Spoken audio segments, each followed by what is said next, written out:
भाइयों और बहनों, जब अवीला की संत तेरेसा अपने कॉन्वेंट की प्रियोरेस बनी तो उन्होंने सबको चौंका दिया। चैप्टर रूम में एक बड़ी कुर्सी सुपीरियर के लिए आरक्षित थी, जो अधिकार का आसन था।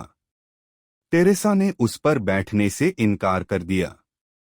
इसके बजाय उन्होंने वहां अवर लेडी की एक मूर्ति रखी और कहा, यह कुर्सी इस घर की सच्ची सुपीरियर मरियम के मसीह की है। मैं केवल उनके चरणों में बैठूंगी। वह छवि प्रभावशाली है।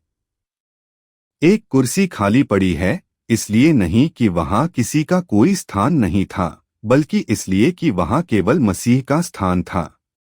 तेरेसा चाहती थीं कि उनकी बहनें याद रखें, हर निर्णय, हर प्रार्थना, उनके जीवन का हर हिस्सा मसीह की उपस्थिति और केंद्र में शासन के साथ जीना चाहिए। एक और महान संत, संत बेनेडिक्ट की भी ऐसी ही कहानी है, जिनके भिक्षु एक साधारण लकड़ी की बेंच पर इकट्ठा होते थे, जिसे पीढ़ियों से भाइयों ने ईश्वर की उपस्थिति की लालसा में घिसकर चिकना कर दिया था। जब एक नया भिक्षु आया और उसने सोचा कि बेंच खाली क्यों छोड़ी गई है, तो मठाधीश ने समझाया, यह बेंच स्वयं ईसा मसीह के लिए आरक्षित है। हम उनके बगल में बैठते हैं, उनके स्थान पर कभी नहीं। ये दोनों कहानियां हमें एक जरूरी बात याद दिलाती हैं, चाहे नेतृत्व कोई भी करे, चाहे हमारी भूमिका कोई भी हो, केवल ईसा मसीह ही हमारे जीवन में सम्मान के स्थान के हकदार हैं। उनके लिए एक कुर्सी या बेंच खाली छोड़ना इस बात को स्वीकार करना है कि सच्चा नेतृत्व, सच्चा अधिकार ईसा मसीह का है, जो हमारे हृदयों में चुपचाप किंतु शक्तिशाली रूप से राज करते हैं। आज के सुसमाचार में यीशु यही प्रश्न उठाते हैं। वे हमें एक राजा के बारे में बताते हैं जो अपने पुत्र के लिए विवाह भोज की तैयारी कर रहा है। सब कुछ तैयार है, भोजन, संगीत, आनंद, लेकिन आमंत्रित अतिथि आने से इनकार कर देते हैं। कुछ बहुत व्यस्त हैं, कुछ उदासीन, कुछ तो दूतों के साथ दुर्व्यवहार भी करते हैं। और राजा के पुत्र के लिए कुर्सी खाली रहती है। यह दृष्टांत हमारे लिए एक दर्पण है। ईश्वर राजा हैं, मसीह दूल्हा हैं, और भोज ही राज्य है। यह यहाँ विशेष रूप से यूखारिस्ट में पहले ही शुरू हो चुका है। प्रश्न यह है, क्या हम मसीह को सम्मान का स्थान देते हैं या अपनी व्याकुलताओं, चिंताओं और अभिमान से उन्हें दबा देते हैं? राजा की दृढ़ता अद्भुत है। जब पहले मेहमान मना कर देते हैं, तब भी वे हार नहीं मानते, वे बार बार निमंत्रण भेजते हैं। जब मूल मेहमान नहीं आते, तो वे द्वार खोल देते हैं, सभी को, विशेष रूप से गरीबों, वंचितों और बाहरी लोगों को आमंत्रित करते हैं।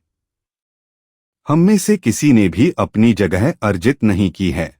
हम यहाँ केवल इसलिए हैं क्योंकि ईश्वर ने हमें आमंत्रित किया है। लेकिन फिर चुनौती आती है। एक व्यक्ति विवाह वस्त्र के बिना पाया जाता है, जो भोज के लिए तो तैयार है, लेकिन उस परिवर्तन के लिए नहीं जिसकी वह मांग करता है। उसने मसीह के लिए कुर्सी खाली छोड़ दी। ईश्वर का प्रेम मुफ्त है, लेकिन यह सस्ता नहीं है। निमंत्रण खुला है, लेकिन यह जैसे हो वैसे आओ, जैसे हो वैसे रहो नहीं है। विवाह वस्त्र एक ऐसा हृदय है जो बदलने के लिए तैयार है।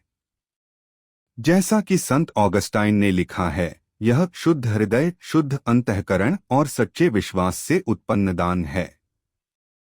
संत पौल हमें करुणा, दया, नम्रता, सौम्यता और धैर्य और सबसे बढ़कर प्रेम से खुद को सुसज्जित करने की याद दिलाते हैं। तो हमारे बारे में क्या? हर रविवार को राजा अपनी मेज फिर से सजाते हैं। मिस्सा विवाह भोज का लघु रूप है, वेदी उनकी मेज है, और यूखारिस्ट अनंत जीवन का भोजन है। क्या हम तैयार होकर आते हैं, अच्छे वस्त्रों में नहीं, बल्कि नम्रता, पश्चाताप और प्रेम के साथ? क्या हम संत तेरेसा की तरह मसीह के आसन को खुला छोड़ देते हैं, उन्हें अपने हृदय का सच्चा अधिपति बनने देते हैं? यीशु आज एक चुनौती के साथ समाप्त करते हैं। बहुतों को आमंत्रित किया जाता है, परंतु कुछ ही चुने जाते हैं। चुने हुए लोग सिद्ध नहीं हैं, बल्कि वे हैं जो अनुग्रह और प्रेम से सुसज्जित होकर मसीह को उनके उचित स्थान पर बैठने देने के लिए तैयार हैं। मेरे मित्रों, निमंत्रण अभी भी कायम है। भोज तैयार है। राजा प्रतीक्षा कर रहे हैं। आइए हम उत्सुकता और विनम्रता के साथ उत्तर दें। आइए हम मसीह, मरियम के मसीह के लिए सम्मान का आसन त्यागें और प्रेम का वस्त्र धारण करें, ताकि एक दिन हम स्वर्ग के अनंत भोज में पूर्ण रूप से भाग ले सकें। और इसलिए आज, जब हम इस वेदी के निकट आए, तो आइए हम खुले हृदय से आए, मसीह का स्वागत करने के लिए तैयार रहें जो हमें अपने जीवन से पोषित करते हैं। हम अपने हृदयों में सम्मान के आसन पर उनका स्वागत करें और उनसे प्रार्थना करें कि वे हमें अपने प्रेम से नया वस्त्र पहनाएं। आमीन। I would like to travel over the whole earth to preach your name and to plant your glorious cross on infidel soil. But one mission alone would not be enough for me.